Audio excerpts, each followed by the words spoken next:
Jujutsu Kaisen के अंदर Gojo Satoru को इतना ज्यादा पावरफुल क्यों बताया गया है? तो आज के इस वीडियो में हम लोग इसी चीज के ऊपर बात करने वाले हैं कि जुजुत्सु काइसेन के अंदर पूरे यूनिवर्स में जुजुत्सु काइसेन के गोजो सातोरू को इतना ज्यादा पावरफुल क्यों बनाया गया है और गोजो कितना ज्यादा पावरफुल है उस दुनिया में, इस बारे में भी हम लोग बात करेंगे आज के इस वीडियो में। तो वीडियो को शुरू से लास्ट तक बिना स्किप करे देखना, इसमें तुम्हारा ही फायदा होगा। तो सबसे पहले बात करते हैं गोजो की पावर्स के बारे में। तो देखो, गोजो इकलौता ऐसा आदमी है जो गोजो क्लैन में 400 साल में दोनों एबिलिटीज के साथ पैदा हुआ था, और वो दोनों एबिलिटीज से मेरा मतलब है 6 आइज और लिमिटलेस। अगर अब तुम लोग को नहीं पता कि 6 आइज और लिमिटलेस क्या चीज है, तो तुम लोग ऐसे मान सकते हो कि जुजुत्सु काइसेन के अंदर इन दोनों एबिलिटीज को बहुत ही ज्यादा ओवर पावर्ड करके बताया गया है। जिस भी इंसान के पास ये एबिलिटीज हैं, इन दोनों में से कोई एक भी एबिलिटी है ना, वो इजीली टॉप 5 की लिस्ट में आ सकता है स्ट्रॉन्गेस्ट के मामले में। लेकिन गोजो के पास ये दोनों चीज है, इसलिए गोजो इस पूरे यूनिवर्स के अंदर नंबर 1 पे लाई करता है। जहाँ अगर तुम्हें इसकी पावर्स के बारे में बता दूं तो इसके जो लिमिटलेस है उसके अंदर सबसे पहला जिसका फॉर्म आता है वो है इन्फिनिटी। इन्फिनिटी के बारे में तुम जानती होगी, ये एक अनंत कवच है जो अगर गोजो पे कोई भी अटैक करता है तो उसको एकदम ही स्लो कर देती है। मतलब जितना ज्यादा तुम गोजो के करीब जाते रहोगे अटैक करने के बाद,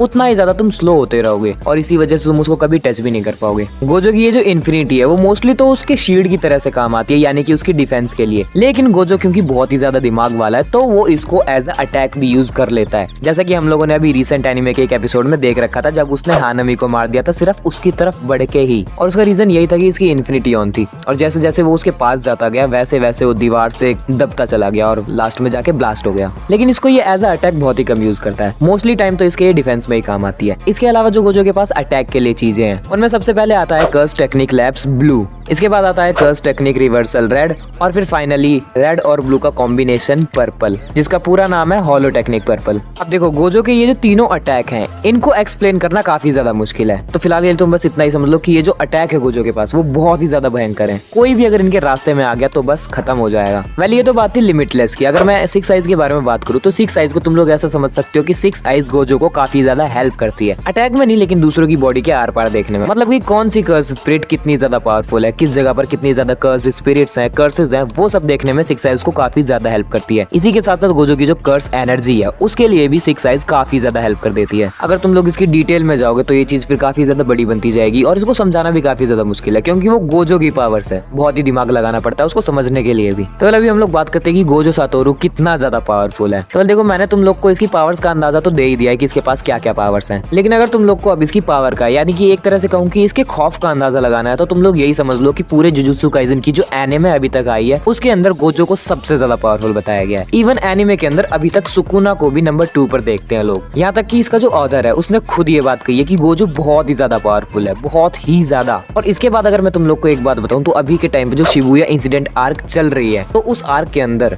जो इसका ऑथर है गिगी आकुटामी, उसको गोजो को सील करना पड़ा। उसने अपने आप से ही सील करा गोजो को, क्योंकि उसने ये बात साफ साफ कही थी अगर गोजो शिबुया के अंदर रहा तो शिबुया में फिर कोई कांड ही नहीं होगा, जहां गोजो चला गया वहीं लड़ाई खत्म। इसीलिए गोजो को सील करना पड़ा, क्योंकि शिबुया के अंदर जो इतना तहस महस हुआ है उसको अच्छे से दिखाया जा सके। अगर गोजो को सील नहीं किया जाता शिबुया के अंदर तो वो इजीली किसी भी फाइट को जीत जाता, और शिबुया में जो इतनी बड़ी तबाहियां हुई है वो होती ही नहीं कभी भी। अब तुम लोग देख ही सकते हो कि एक ऐसा आदमी जो इतने बड़े इतने भयंकर इवेंट को होने से रोक सकता है, उसको सील करना पड़ गया ताकि कॉमिक में यानी कि मांगा में मजे आ सके। ये कितना ही ज्यादा पावरफुल होगा। इसके अलावा एनिमे के अंदर अब तक हम लोग को एक और प्रूफ मिल चुका है कि गोजो सातोरू कितना ज्यादा पावरफुल है। तो तुम लोग को पता होगा कि गोजो का जब जन्म नहीं हुआ था, इसके जन्म से पहले जितने भी कर्स स्पिरिट थे वो कितने ज्यादा आराम से घूम रहे थे। एंड जिस मोमेंट पर गोजो का जन्म हो गया था उस मोमेंट पर हर जगह ये बात पता चल गई थी कि गोजो एक ऐसा बंदा है गोजो क्लैन का जिसके पास 6 आइज और लिमिटलेस दोनों है। और जिस मोमेंट पर गोजो ने जन्म लिया था गोजो क्लैन के अंदर, उसी मोमेंट से जितने भी ज्यादा छोटे मोटे कर्स यूजर्स थे वो बहुत ही बुरी तरह से डर गए थे। वो एक जगह पर छुप गए थे, जाके लिटरली वो छुप गए थे। इस चीज का क्लियरली मेंशन किया गया है मांगा और एनिमे दोनों के अंदर। और तुम लोग को पता ही होगा अगर तुम लोगों ने एनिमे का वो एपिसोड देखा है, तो जिस मोमेंट पर गोजो थोड़ा सा बड़ा हुआ था उसको मारने के लिए ऑलमोस्ट $100 मिलियन या फिर जो भी करेंसी है, इतना पैसा लगा दिया गया था उसके बचपन में ही कि जो भी इसको मारेगा उसको हम लोग इतना पैसा देंगे। एक सिर्फ बच्चे के लिए इतना ज्यादा पैसा वो लोग खर्च करने को रेडी थे। तो सोच के देखो वो बच्चा कितना ज्यादा पावरफुल होगा और कितनी ज्यादा मुश्किलें क्रिएट कर सकता होगा उन लोगों के लिए। मतलब मैं तुम लोगों को गोजो के बारे में एक फैक्ट बता दूं, गोजो चाहे कितना ही ज्यादा सुंदर क्यों ना हो, कितना ही ज्यादा पावरफुल क्यों ना हो, लेकिन इसके जो मांगा का है उनको गोजो बिल्कुल भी नहीं पसंद। उन्होंने साफ साफ इस चीज को बताया कि मुझे गोजो बिल्कुल भी नहीं पसंद, क्योंकि वो सिंपली बहुत ही ज्यादा ओवर पावर्ड है। और करंटली एनिमे जिस तरह से चल रहा है उस तरह से ये बात सच भी है कि गोजो बहुत ही ज्यादा ओवर पावर है। एक बार तुम खुद ही सोच कर देखो, अगर गोजो को सील नहीं किया गया तो वो शिबुया में कितने सारे कांड को होने से रोक लेगा, लिटरली कितने सारे कांड कांड को। अभी तक उसने शिबुया के अंदर सिर्फ एक ही कर्ज को मारा और वो है अपना हानेमी। अगर शिबुया आर्क के अंदर गोजो होता तो इतनी बड़ी लड़ाइयाँ होती ही नहीं और इतना जो मैसेक्रे हुआ है वो भी नहीं होता, और शायद मांगा भी अभी उस पॉइंट पर ना पहुंच पाती जिस पॉइंट पर अभी है। तो अब आते हैं फाइनल अपनी बात पर कि गोजो क्या जुजुत्सु काइसेन के अंदर सबसे ज्यादा पावरफुल है। तो एनिमे जितने लोग देखते हैं तुम लोग यही मानो कि गोजो सबसे ज्यादा पावरफुल है, तो तुम्हारे लिए बहुत बढ़िया रहेगा। लेकिन जितने लोग मांगा देखते हैं उन लोग को पता ही है कि मैं किस चीज के बारे में इशारा कर रहा हूँ। पर मैं यहाँ पर स्पॉयलर्स नहीं देना चाहूंगा क्योंकि पूरा वीडियो मैंने बिना स्पॉयलर्स के ही बनाया है। तो